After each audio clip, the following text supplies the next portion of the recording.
जी कुछ नहीं, मैं आपको बधाई देने आई हूँ और साथ ही कुछ पूछने आई हूँ। बताइए, क्या पूछने आई थी आप? दरअसल मैं आपकी बेटी की ट्यूशन क्लास के बारे में पूछने आई हूँ। वो कहाँ ट्यूशन पढ़ती है जिसके कारण वो हमेशा फर्स्ट आती है? मेरी बेटी प्रांजल ट्यूशन क्लास तो नहीं, पर वो हर रविवार को एक बहुत ही महंगी एक्स्ट्रा क्लास में जाती है। बस उसी के कारण वो हमेशा सबसे आगे रहती है। बस एक दिन की एक्स्ट्रा क्लास से? मुझे भी उसका एड्रेस दीजिए, मैं अंकिता को वहाँ भेजना चाहती हूँ। चाहे वह क्लास कितनी भी महंगी क्यों ना हो, मैं अंकिता को वहाँ जरूर भेजूंगी। एक काम करते हैं, इस रविवार को आप अंकिता को लेकर मेरे घर आइएगा। हम सब मिलकर वहाँ जाएंगे। अगर आपको अच्छा लगे तो फीस की बात वहीं कर लेंगे। ठीक है? लीजिए, पलाश का शरबत भी आ गया। ये तो आपको पीना ही पड़ेगा।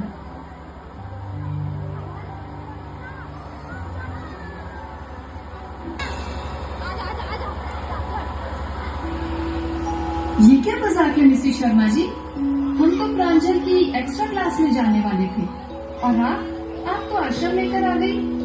आप जानती है ना कि मीडिया बापूजी के लिए क्या क्या दिखाती है? हाँ, जानती हूँ। कोई अगर सूरज के प्रकाश को नहीं देख सकता तो कसूर सूरज का नहीं, देखने वाले की आंखों का है। बापूजी ने समाज को पिछले 55 सालों में जो ज्ञान का प्रकाश दिया है, जो समाज के लिए सेवा कार्य किए हैं, वो वर्णन नहीं किए जा सकते। हिंदू धर्म परिवर्तन करने वाली विदेशी ताकतें उन्हें बदनाम करने के पीछे लगी हैं। बापूजी ने बच्चों के लिए हजारों बाल संस्कार केंद्र खुलवाए हैं। मेरी बेटी प्रांजल यही बाल संस्कार केंद्र में आकर इतनी सफल हो पाई है।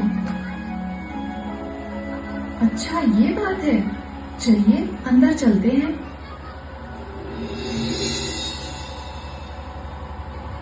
बच्चों, पिछले हफ्ते हमने क्या सीखा था? पिछले हफ्ते हमने परीक्षा में सफलता पाने के सूत्र सीखे थे और दीदी, उन्हीं सूत्रों के कारण इस बार भी मेरा पहला नंबर आया है।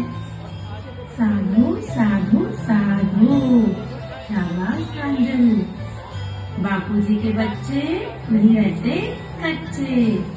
मुझे तुमसे यही उम्मीद थी। हाँ दीदी, ये सब सारस्वती मंत्र की जप, पूज्य बापूजी के सत्संग और बाल संस्कार केंद्र का ही कमाल है।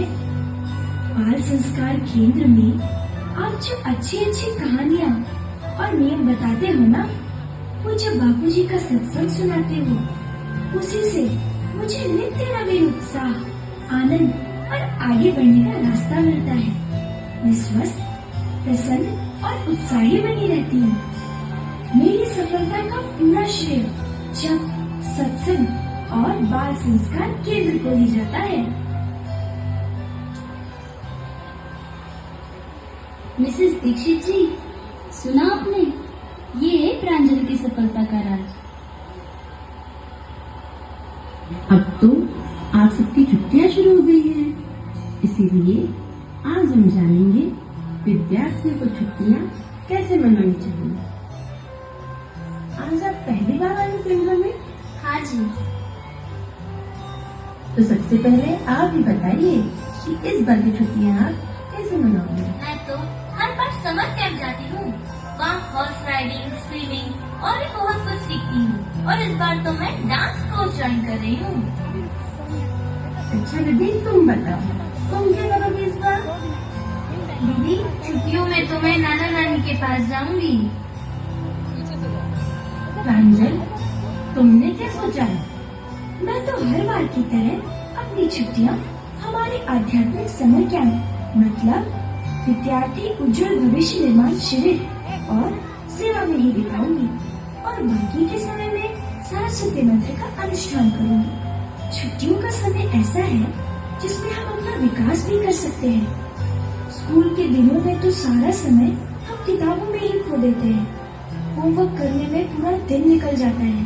पूज्य बापूजी की असीम कृपा है कि हम बच्चों को महान बनाने के लिए ऐसे शिविर और और संस्कार केंद्रों का आयोजन किया, वरना तो मैं भी इतना कीमती समय यूं ही टाइम पास करके बिता देती और फिर सारा साल किताबें रटती रहती। दीदी, अब तो मैं भी विद्यार्थी शिविर में हिस्सा लेकर फिर नाना नानी के पास जाऊंगी और अगले साल अच्छे नंबर लाऊंगी। ये हुई ना बात। अच्छा, और कौन कौन आएगा शिविर में?